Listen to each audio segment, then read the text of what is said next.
Welcome. It's a little dark in here today. I like it. 1 o'clock in the afternoon, and the clouds have covered the sun. The rain is pouring down, celebrating the first day of spring. Happy spring, everyone. Don't forget your umbrellas. A couple of different things today. The title of this video blog is now no longer going to include my name or the words video blog, because if you don't know me by episode 7 by face or name, you probably don't care anyway. Teasing. I am having just a pretty darn good day. My energy level is high. I'm feeling excited about new projects because one of my biggest projects I've been working on is now out of my hands completely, given to the world, and that is still journaling. It is the second collection of poetry I've released. It is e-reader format, soon hopefully to be on Sony and Apple, definitely on the Amazon Kindle and Barnes & Noble Nook already, which is great.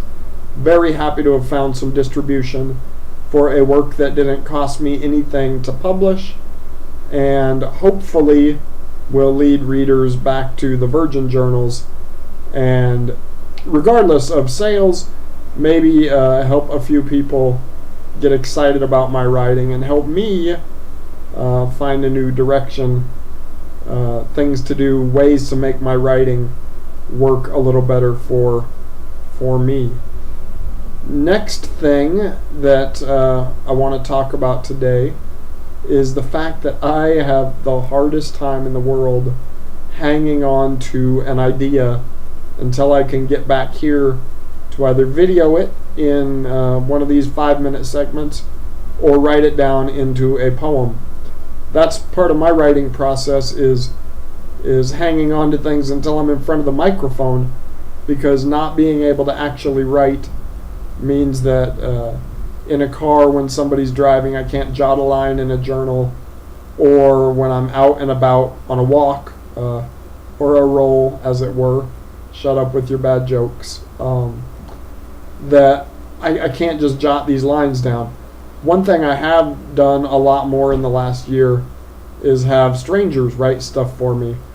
A couple months ago I had one woman be the first to deny writing a line for me.